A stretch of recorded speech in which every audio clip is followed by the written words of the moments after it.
The Tom Woods Show, episode 1437. Prepare to set fire to the index card of allowable opinion. Your daily dose of liberty education starts here. The Tom Woods Show. Hey everybody, Bernie Sanders is running for president again, but so are many other Bernie Sanders wannabes. Best way to respond to their terrible, civilization-destroying ideas is through my free ebook, Bernie Sanders is Wrong. Pick it up at bernieiswrong.com. Hey everybody, Tom Woods here. Yes, it's what you've all been waiting for some reason. All the deranged people, at least, have been waiting for the debate analysis with Tom and Lou here. I've got Lou Rockwell.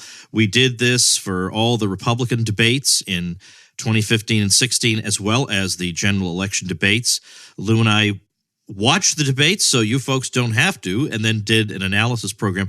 And it's so funny, Lou, because for all the folks who listen to me who say that I don't care about politics, I'm not interested in that. Oh, yeah, wise guy, then how come the debate analysis episodes were the most downloaded ones, right? I'm not sure I fully believe you people. But anyway, you all know Lou Rockwell. He's the founder and chairman of the Mises Institute, one of the great benefactors of the, we might call the Liberty Movement. He edits and publishes LouRockwell.com. He was chief of staff, the first chief of staff for Ron Paul, and just an all-around great guy. In fact, to the point where I almost evaluate someone's value in the libertarian world by how much he respects Lou Rockwell and his work. So Lou, I couldn't be happier to have you on, and I'm thrilled that you took the time to watch this ridiculous thing so that you could discuss it with me. Tom, I loved watching it, and of course it's great to be on your show. It's an honor to be on your show as usual. But I thought the whole thing was hilarious. I thought that it showed them up for what they are, and I love the poll, the Drudge poll up this morning, showing that Tulsi Gabbard won, and I think there's no question she won. And the only anti-war candidate, or the only war-questioning candidate, maybe we should say. And Elizabeth Warren coming way behind. Elizabeth Warren, I must say, he reminded me of a chicken. I mean, kind of running around. Yeah. And I thought, she really, they've all hurt themselves except Gabbard. I thought, and they put Warren in the middle and gave her the most time, and I would guess they gave Cory Booker, the senator from New Jersey, almost as much time. And they didn't cut either one of them off, although they were happy to cut the other guys off.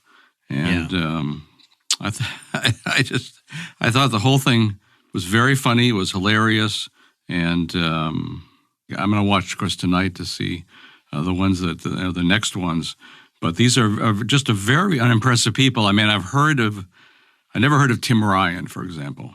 And thank goodness for that. I'm glad I hadn't. Me either. Yeah, we'll get to him later about his exchange with Tulsi. The poll, you're right, about Drudge, that was very interesting. It was also interesting to read that Tulsi was the most searched for name on Google during the debate. Yeah, well, I thought she looked great. I thought her red jacket and her posture, that was smart, and her height, of course, was just very impressive. And little Elizabeth and little Amy, and they just, none of them had it. And we were supposed to think, of course, that Warren was the number one candidate, coming up fast, going to beat Sanders and so forth. And she certainly has the Sanderian kind of views. She wants to make everybody's private health insurance illegal. That's, by the way, something that has never happened in Europe, even though they've got socialized medicine in England and in Germany and in Austria, France, and so forth. None of these countries outlaw private care. If you want to pay for it, you have a right to have it. So I think it's very interesting, and in fact totalitarian, that she and these other people, and most of them agreed, would like to outlaw private insurance. I'm sure they'd like to outlaw a lot of other stuff too, of course. But she, nobody was calling her Pocahontas, which of course she'll face if she were in the unlikely event she's the nominee, or maybe she'll be the vice presidential nominee. But I thought she just was extremely unimpressive, and it seemed like every question, I have a plan for America to handle this, and it was some, gigantic new government intervention. Well, I was reading somebody, it might have been somebody in my private Facebook group, saying how interesting it was that the questions for her ended with, do you have a plan for that? Like they're part of her marketing team, because that's how she's marketed herself, as the woman who has a plan for something like that. That's not your job as the moderator to market this woman. So that's one thing. The other thing was I read Caitlin Johnstone this morning saying... so funny. Yeah, she had a tweet about 5 things I learned from the debate. Number 1 was nothing. Number 2 is Elizabeth Warren is the establishment preferred candidate, which, as you say, came through loud and clear. This poll, though, that shows Tulsi Gabbard crushing everybody, I mean, obviously, you're not paying attention if that doesn't call to mind the Ron Paul post-debate polls, where he was above and beyond everybody, even though in the polls nationally he was very, very low to start with, yet he was crushing these internet polls. And to see her do the same when the only thing they have in common, I mean, that's not quite the only thing, but the most high-profile issue they have in common is foreign policy. It just makes me wonder about the let's say, maybe the silent majority that's out there for whom this stuff really, really resonates. It's very, very interesting. I don't think any normal American wants a war. I mean, you have the people who are the warmongers and the people who think that this is in Israel's interest and that sort of thing. But regular people, I think they are not for another gigantic war. And Gabbard said, no war in Iran, and she said that she was the anti-regime war candidate. She also said at the very end, when they were all asked to talk about America's biggest challenge, and most of them said China. What a ridiculous, Yeah, I know. What an answer is that? What kind of answer is that? She said nuclear war, and how this was for the first time a real danger. And she, of course, is exactly right. And I think that touches people on the left, the decent people on the left, as well as the Ron Paulians on the right, and the people who voted for Trump because they thought he was for these things. I think maybe have been somewhat disappointed. Then there was, of course, the high point of the whole thing when they had all the mic troubles, and you had these people. They had the previous set of moderators mics still on when they were backstage, and the moderators that were up there didn't have their mics on, and so they got angry, and the whole thing was just hilarious. And I noticed that Trump tweeted, so unprofessional, he said, except for a fake news network. So I didn't see that one. Yeah. I did see his tweet in all caps, boring, exclamation mark, which of course it was. It was a dreadful bore. But you're right, that microphone thing, I was sitting there thinking, I wonder if they're going to say anything backstage that they are really going to regret saying. I was dying to hear them denounce one of the people on stage or something. Yeah. Didn't happen, unfortunately. Let's see. I took a few notes about particular things. I mean, obviously, the only real exchange worth talking about was between that congressman, I guess it's Tim Ryan, and Tulsi, because he gave just the classic, not just neocon response, but like dumb guy neocon response to why we need to be in country X, Y, and Z. They were talking about Afghanistan in particular, but the logic of what he was saying does not end at Afghanistan. That's right. He says that when we're not, quote, engaged, he even used the word engaged over there, which is a typical neocon obfuscation word. Yeah, what does engaged mean? But we have to be engaged over there because when we're not engaged, they fly planes into our buildings. I mean, it's like I would... And he said the Taliban attacked 9/11, and of course she pointed out it wasn't Taliban, it was Al Qaeda. Although maybe that's not correct either. But they wound up going back and forth on it. But because she went back and forth with him on it, she stands out as the anti-war person. Even though I will say that even though I don't like to give these creeps credit on anything. There was plenty of good, sensible stuff said about Iran when it was put to them. That's true. Some of them said it was a good deal, that Trump shouldn't have left it, or at least it was a modifiable deal. And another one of them, I can't remember if it was Klobuchar. One of them said that Trump promised that he was going to give us a better deal, and instead we have no deal whatsoever. Correct. I mean, that's a legitimate complaint. Yes. So that stuff was all good. And even de Blasio, Lou, it's hard to come up with who's the worst person. Yeah. I mean, it's an embarrassment of riches on this. But even he when he pointed out that his own father had fought in World War II, which of course is a sacred war, you're not ever supposed to say anything about, and he didn't say anything bad about the war, but to talk about the experience of his father, who had physical and emotional scars when he returned, to the point where he eventually took his own life, is still mildly sacrilegious from the regime point of view. No, and it's true. And he said he wasn't he didn't lose his life because of the wounds, but because of the war. Yeah, I mean that was I gave him credit for that. Yep, no, that's right.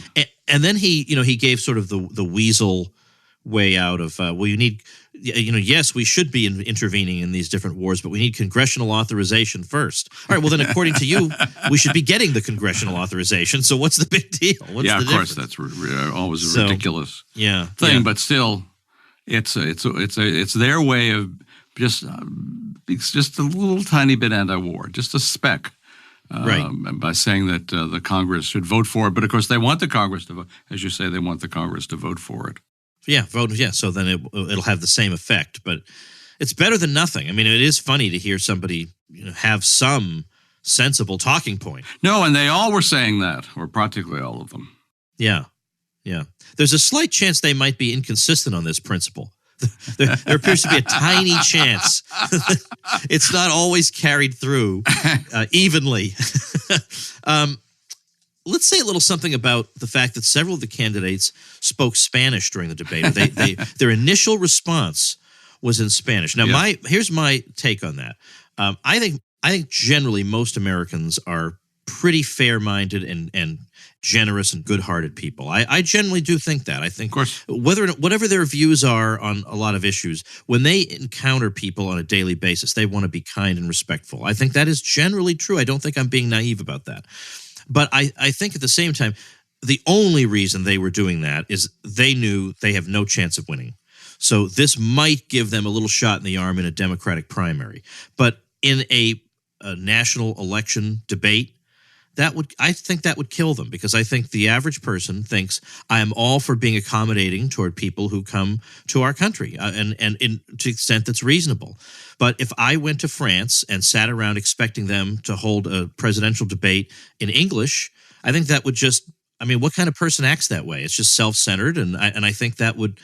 I think the average American would feel like, well, that's just kind of taking advantage of our general good-naturedness and hospitality. It's not right. I mean, aren't there at least some basic expectations when you join any community that you don't expect the community you join to bend to your wishes, but, you try to be as accommodating to them as possible because, you're living with them. It's just kind of basic things you were taught as a child, I think.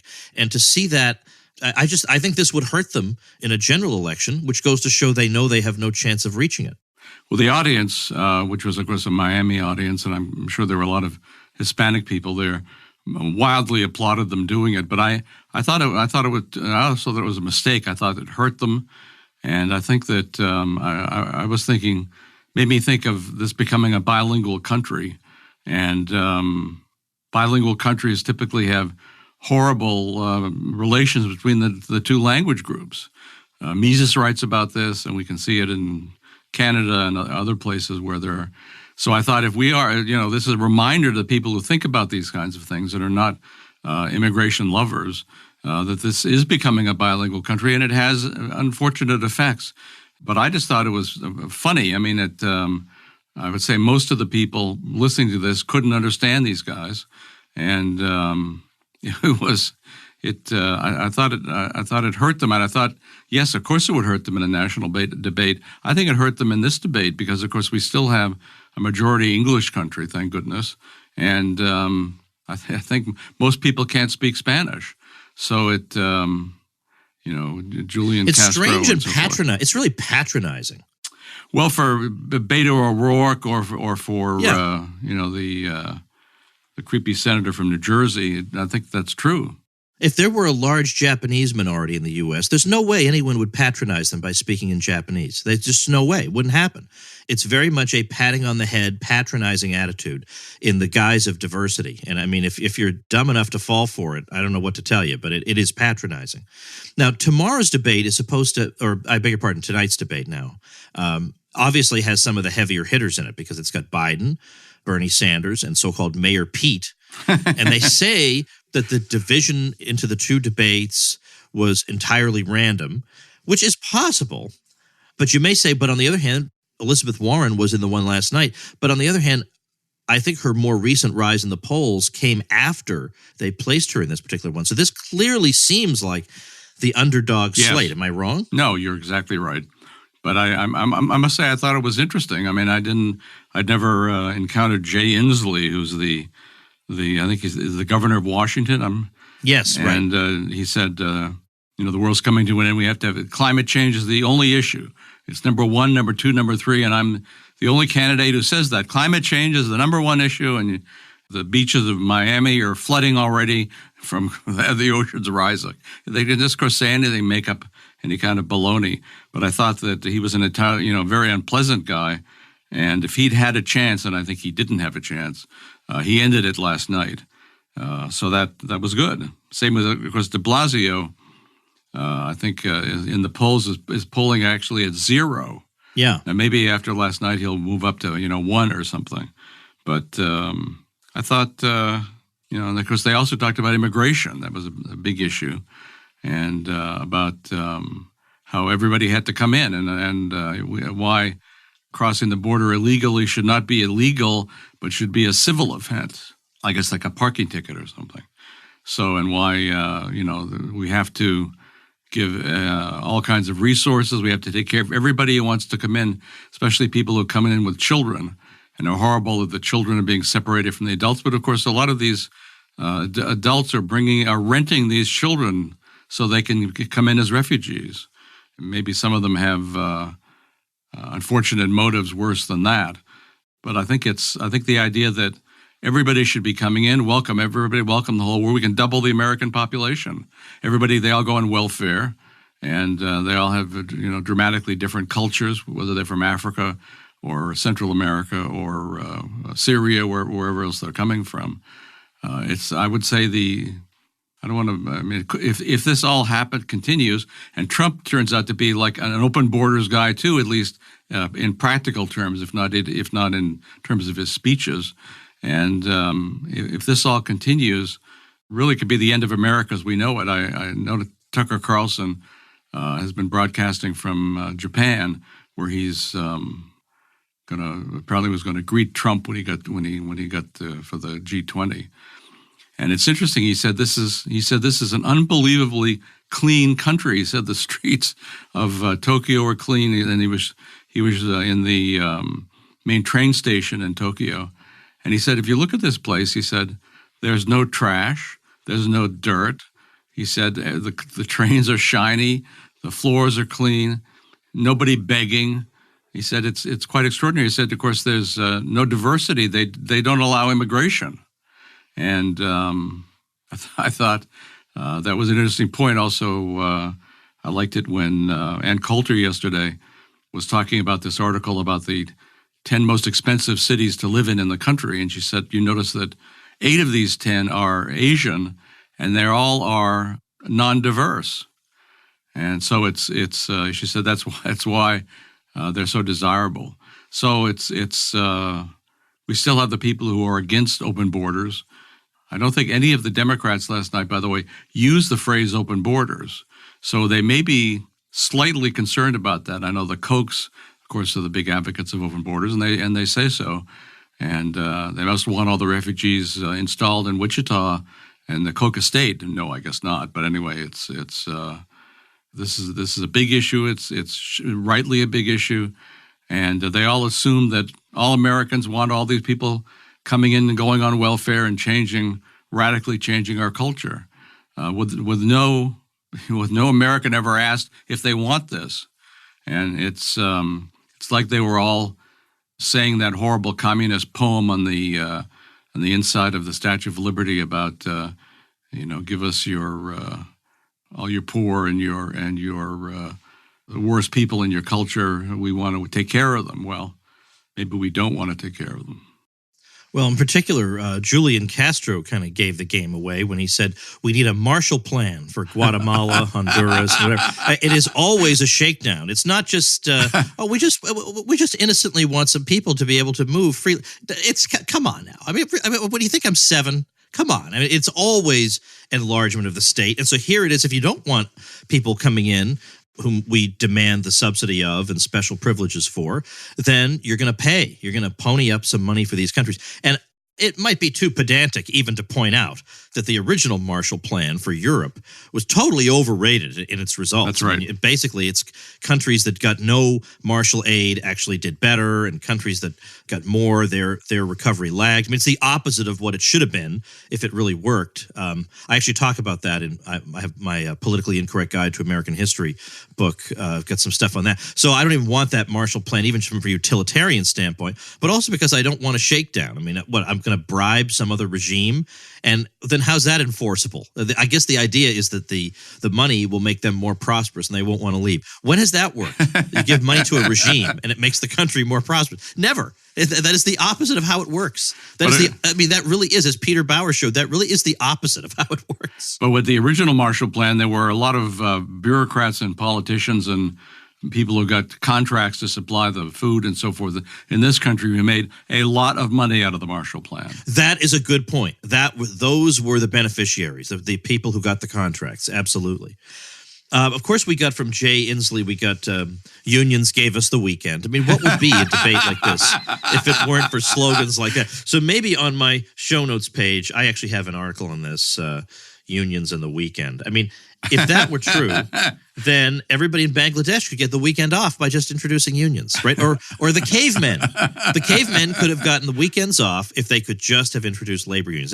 Is there a teensy bit of a possibility that it might be more complicated than that? That if the society isn't wealthy enough to support people taking the weekends off, I don't care how much you unionize. It's totally irrelevant. It has nothing to do with it. But, I have to say, Lou, that reminds me that there's one thing I can say about the Republican debates is that they were slightly easier to endure than this thing. For some reason, maybe because Trump was the reason. As somebody was telling me last night, don't forget, we had Donald Trump giving us comic relief, right? And so we did have that. But at least sometimes Republicans would at least give lip service to stuff we knew they had no intention of doing. That was at least something. Whereas this was just a constant assault of catastrophic suggestions all night long. No, it's true. It's true. And of course, they're all socialists and they all want a hugely bigger government. I noticed that nobody was asked a question about how much is this all going to cost and who's going to pay for it. And none of them, of course, volunteered that. It's just going to be like magic, where it's the sugar kingdom or something where everything is so sweet and nice. And, right. Yeah. And I jotted down things just the little throwaway lines they had, like Cory Booker talking about people working 2 jobs and can't make a living wage. And so, and that's right out of the Alexandria Ocasio-Cortez playbook, because she tried to claim this. People are working 80 hours a week and they can't feed their families. First of all, who's working 80 hours a week and you can't feed your family?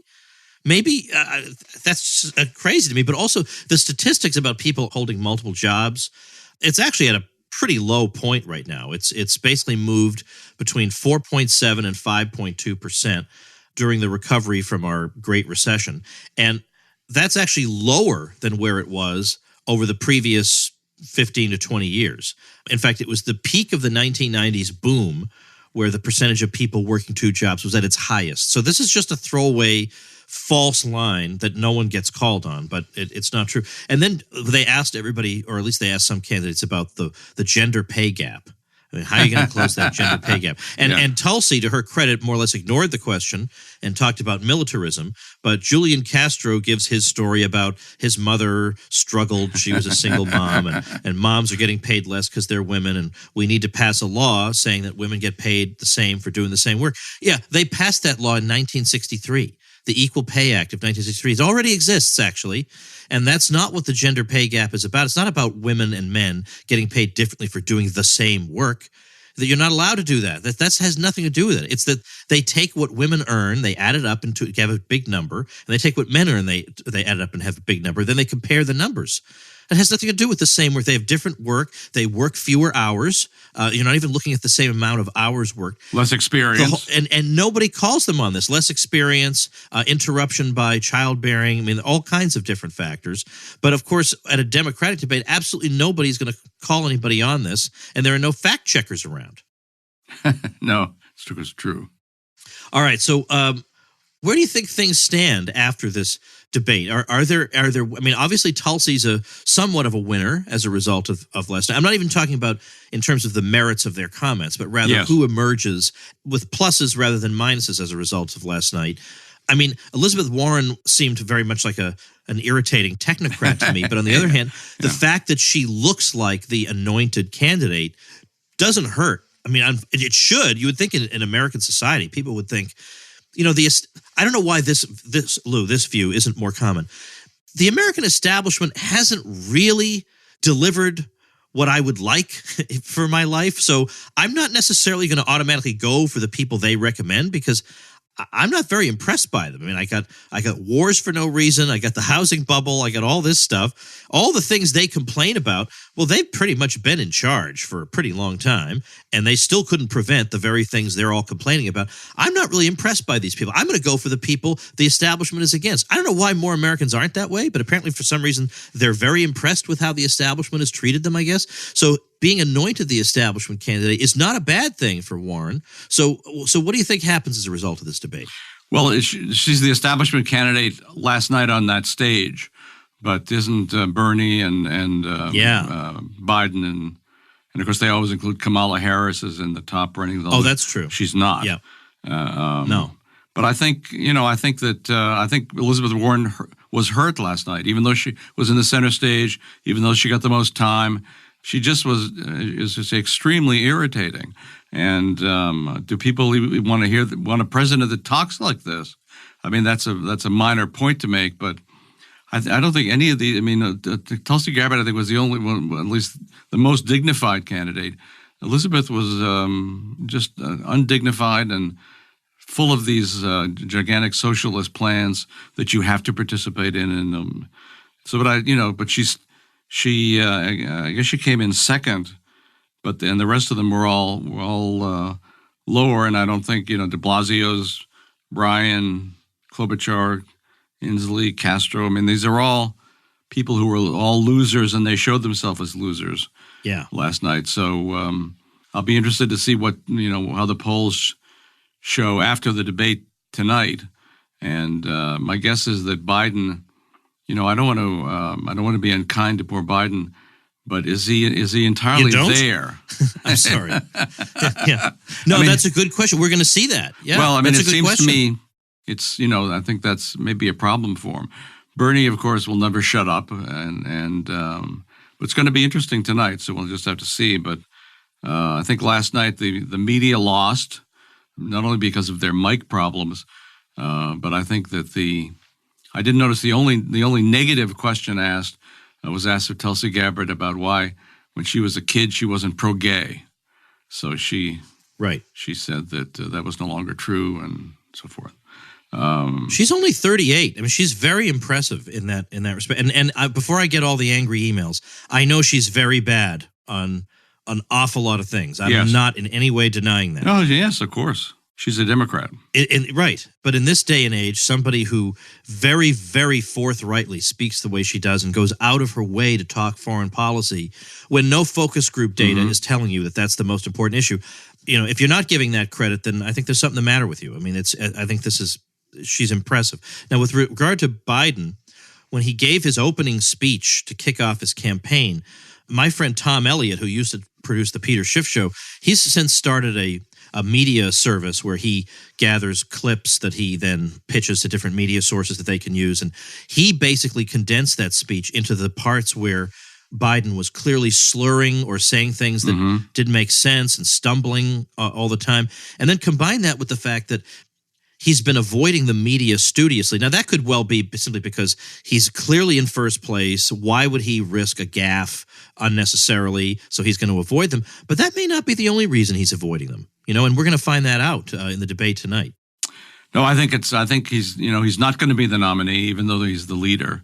And really, wow, that's quite a prediction. You don't think he's going to get it? No, I don't think so, and I think it's because of exactly what you're talking about: the slurring of the speech, the stumbling, losing his place, misspeaking, and of course, everybody.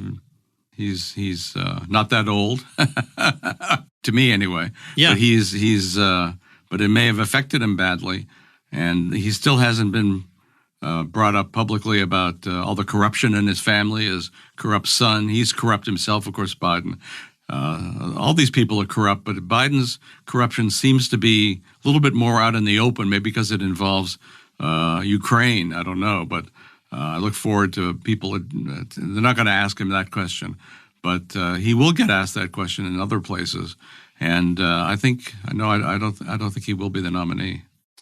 Wow, that is very, very interesting. All right, well, we're just going to have to wait and see about that. But in the meantime, Lou, speaking for all Americans, thank you for your service.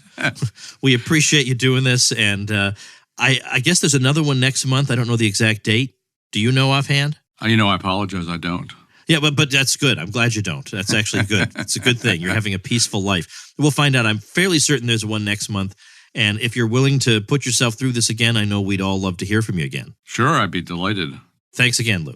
Tom, thank you. All right, everybody, that's going to do it for today. We are doing another debate episode for the second round of debaters, and I'll be joined by Tho Bishop for that one. I can't guarantee exactly when it'll be released because I'm really throwing a lot into my audio guy's lap as a last-minute bit of work for him to do, but should be pretty darn soon, and I know you're going to enjoy it. So please do watch for that. If you enjoy and appreciate what I'm doing, you will definitely enjoy being a member of what I call the Tom Woods Show Elite, which is my private group. And you also get many, many benefits. I mean, this ain't no PBS umbrella. I mean, you're getting some seriously good stuff if you are a supporting listener of the show, because I super appreciate people who do lend support to the show. How do you do that? Go over to supportinglisteners.com. I'll see you next week. I will. Nope. Doggone it. I will not see you next week. I will.